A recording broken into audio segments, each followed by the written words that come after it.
شروع اللہ کا نام لے کر جو بڑا مہربان نہایت رحم والا ہے۔ الف لام میم را۔ اے نبی، یہ کتاب الہی کی آیتیں ہیں، اور جو کچھ تمہارے پروردگار کی طرف سے تم پر نازل ہوا ہے حق ہے، لیکن اکثر لوگ ایمان نہیں لاتے۔ اللہ وہی تو ہے جس نے ستونوں کے بغیر آسمان جیسا کہ تم دیکھتے ہو اتنے اونچے بنائے، پھر عرش پر جلوہ افروز ہوا اور سورج اور چاند کو کام میں لگا دیا۔ ہر ایک میعاد معین تک گردش کر رہا ہے۔ وہی دنیا کے کاموں کا انتظام کرتا ہے۔ اس طرح وہ اپنی آیتیں کھول کھول کر بیان کرتا ہے کہ تم اپنے پروردگار کے روبرو جانے کا یقین کرو۔ اور وہی ہے جس نے زمین کو پھیلایا اور اس میں پہاڑ اور دریا پیدا کیے اور ہر طرح کے میووں کی دو دو قسمیں بنائیں۔ وہی رات کو دن کا لباس پہناتا ہے۔ غور کرنے والوں کے لیے اس میں بہت سی نشانیاں ہیں۔ اور زمین میں کئی طرح کے قطعات ہیں ایک دوسرے سے ملے ہوئے، اور انگور کے باغ اور کھیتی اور کھجور کے درخت۔ بعض کی بہت سی شاخیں ہیں اور بعض کی اتنی نہیں ہوتی، باوجود کہ پانی سب کو ایک ہی ملتا ہے۔ اور ہم بعض میووں کو بعض پر لذت میں فضیلت دیتی ہیں، اور اس میں سمجھنے والوں کے لیے بہت سی نشانیاں ہیں۔ اگر تم عجیب بات سننی چاہو تو کافروں کا یہ کہنا عجیب ہے کہ جب ہم مر کر مٹی ہو جائیں گے تو کیا ازسر نو پیدا ہوں گے؟ یہی لوگ ہیں جو اپنے پروردگار سے منکر ہوئے ہیں، اور یہی ہیں جن کی گردنوں میں طوق ہوں گے، اور یہی اہل دوزخ ہیں کہ ہمیشہ اس میں جلتے رہیں گے۔ اور یہ لوگ بھلائی سے پہلے تم سے برائی جلدی سے مانگتے ہیں، یعنی طالب عذاب ہیں، حالانکہ ان سے پہلے عذاب واقع ہو چکے ہیں۔ اور تمہارا پروردگار لوگوں کو باوجود ان کی بے انصافیوں کے معاف کرنے والا ہے، اور بے شک تمہارا پروردگار سخت عذاب دینے والا ہے۔ اور کافر لوگ کہتے ہیں کہ اس پیغمبر پر اس کے پروردگار کی طرف سے کوئی نشانی کیوں نازل نہیں ہوئی؟ اے نبی، تم تو صرف خبردار کرنے والے ہو، اور ہر ایک قوم کے لیے رہنما ہوا کرتا ہے۔ اللہ ہی اس بچے سے واقف ہے جو عورت کے پیٹ میں ہوتا ہے، اور وہی پیٹ کے سکڑنے اور بڑھنے سے بھی واقف ہے، اور ہر چیز کا اس کے ہاں ایک اندازہ مقرر ہے۔ وہ چھپی اور ظاہر چیزوں کا جاننے والا ہے، سب سے بزرگ ہے، عالی رتبہ ہے۔ کوئی تم میں سے چپکے سے بات کہے یا پکار کر، یا رات کو کہیں چھپ جائے یا دن کی روشنی میں کھلم کھلا چلے پھرے، اللہ کے نزدیک برابر ہے۔ اس کے آگے اور پیچھے اللہ کے چوکیدار ہیں جو اللہ کے حکم سے اس کی نگرانی کرتے ہیں۔ اللہ اس نعمت کو جو کسی قوم کو حاصل ہے نہیں بدلتا جب تک کہ وہ اپنی حالت کو نہ بدلے، اور جب اللہ کسی قوم کے ساتھ برائی کا ارادہ کرتا ہے تو وہ پھر نہیں سکتی، اور اللہ کے سوا ان کا کوئی مددگار نہیں ہوتا۔ وہی تو ہے جو تم کو ڈرانے اور امید دلانے کے لیے بجلی دکھاتا اور بھاری بھاری بادل پیدا کرتا ہے، اور رعد اور فرشتے سب اس کے خوف سے اس کی تسبیح و تحمید کرتے رہتے ہیں۔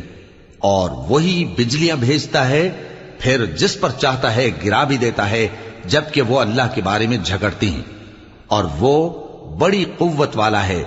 کام کا پکارنا تو اسی کا ہے، اور جن کو یہ لوگ اس کے سوا پکارتے ہیں وہ ان کی پکار کو کسی طرح قبول نہیں کرتے، مگر اس شخص کی طرح جو اپنے دونوں ہاتھ پانی کی طرف پھیلا دے تاکہ دور ہی سے اس کے منہ تک آ پہنچے، حالانکہ وہ اس تک کبھی بھی نہیں آ سکتا۔ اور اسی طرح کافروں کی پکار بیکار ہے۔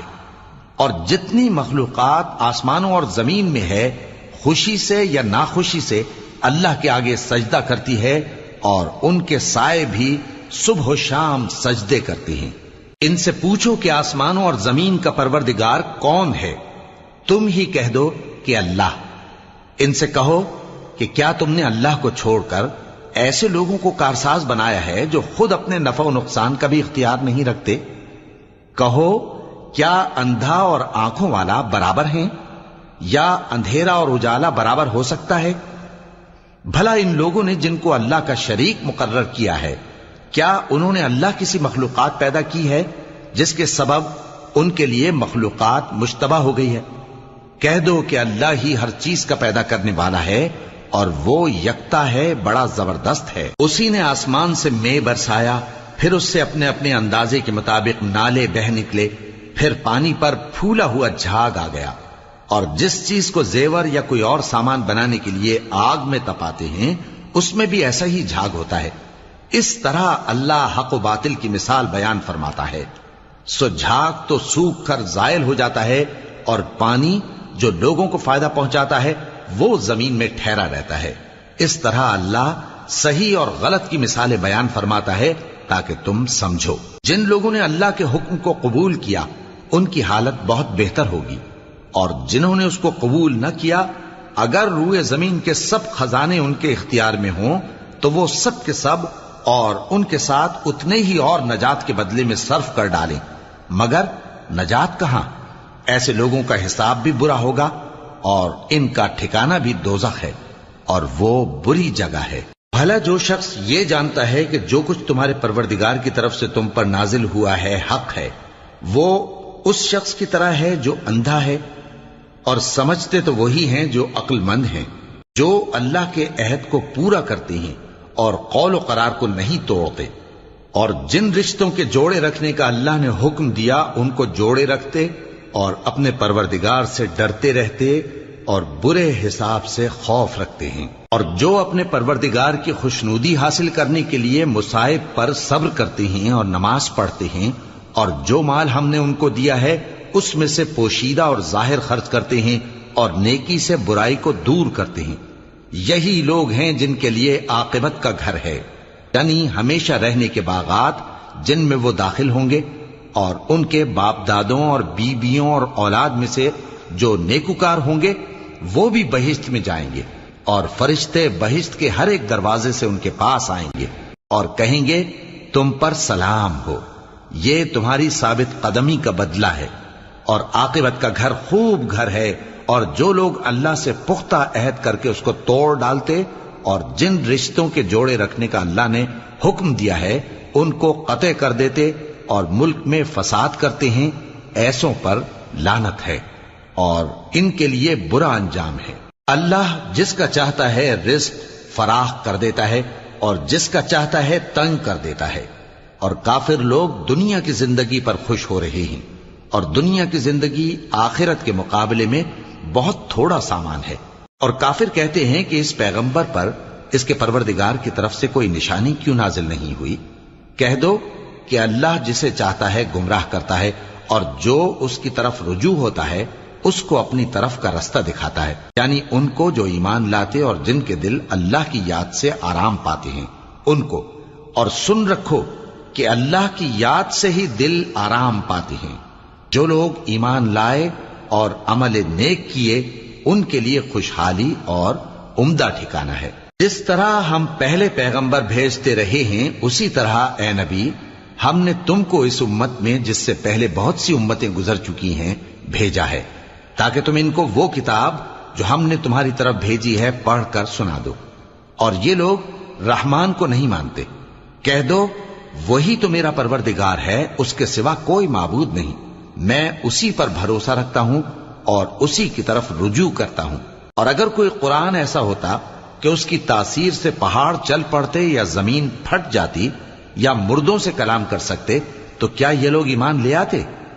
بات یہ ہے کہ سب باتیں اللہ کے اختیار میں ہیں. تو کیا مومنوں کو اس سے اطمینان نہیں ہوا کہ اگر اللہ چاہتا تو سب لوگوں کو ہدایت کے رستے پر چلا دیتا؟ اور کافروں پر ہمیشہ ان کے اعمال کے بدلے آفت آتی رہے گی یا ان کے مکانات کے قریب نازل ہوتی رہے گی یہاں تک کہ اللہ کا وعدہ آ پہنچے.